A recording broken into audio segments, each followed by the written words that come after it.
সুপ্রতিষ্ঠিত করে এই সংবিধানের পূর্ণতা আনতে হবে।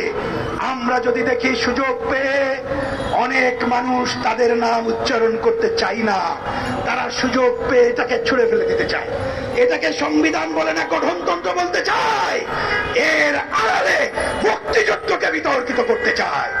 এই সুযোগ আমরা দেব না।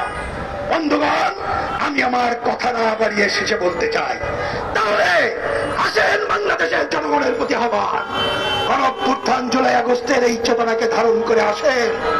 আমরা স্বৈরাচারী ব্যবস্থার উচ্ছেদ এবং বৈষম্য মুক্ত বাংলাদেশের দিকে আগাই, যা কমিউনিস্টরা অনেকদিন ধরে বলছে।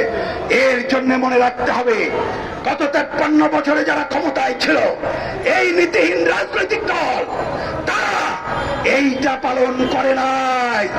অতএব তাদের সম্পর্কে সচেতন থাকতে হবে, বিরাজনীতিকরণের শক্তি সম্পর্কে সচেতন থাকতে হবে।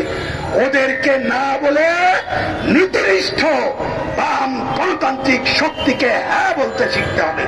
তার মধ্য দিয়ে আজকে বামপন্থীরা বড় শক্তি হিসাবে আবির্ভূত হবে। আমরা কমিউনিস্টদের পক্ষ থেকে গ্রামাঞ্চল অভিযান শুরু করেছি, শ্রমজীবী জেলা অভিযান শুরু করেছি। এই অভিযান চলবে যতদিন না পর্যন্ত বাংলাদেশকে শোষণ মুক্ত বাংলাদেশে পরিণত করতে পারবো। আমি আরেকটি আহ্বান এদেশের শ্রমজীবী মানুষের কাছে আহ্বান জানাতে চাই। অনেকে আমাকেও জিজ্ঞেস করেন, এখন কি করব, কিভাবে রক্ষা হবে? কথা আগেই বলেছি, নতুন করে মনে করিয়ে দিতে চাই। বিভিন্ন শ্রেণী পেশার মানুষ আপনারা আপনাদের নিজস্ব দাবিতে এক হন, সেই দাবিতে রাজপথে নেমে আন্দোলন গড়ে তোলেন।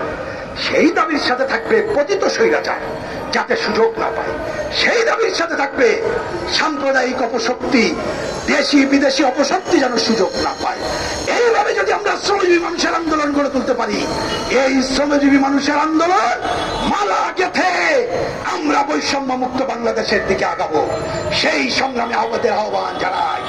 একই সাথে আরেকটা হুঁশিয়ার উচ্চারণ করি, আমরা এর আগে দেখেছি এই শাসকরা ক্ষমতায় থাকার জন্য পাশের দেশ ভারত তাদেরকে নিয়ে রাজনীতি করেছে, আধিপত্যবাদী ভারতকে সুযোগ করে দিয়েছে।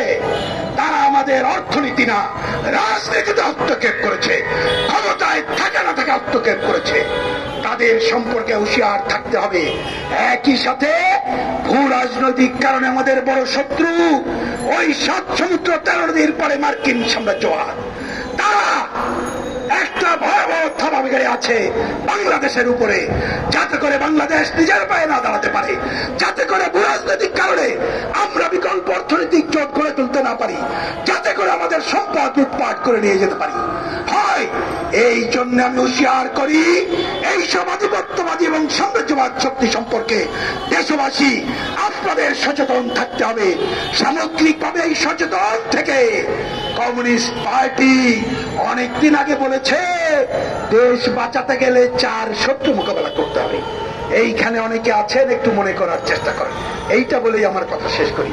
4 শত্রুকে 1 নম্বরে বলেছিলাম গণতন্ত্রহীনতা, 2 নম্বর বলেছিলাম পুঁজিবাদী লুটপাটতন্ত্র, 3 নম্বর বলেছিলাম সাম্প্রদায়িক অপশক্তি, 4 নম্বর আমরা কমিউনিস্টরা বলেছিলাম আধিপত্যবাদ এবং সাম্রাজ্যবাদ।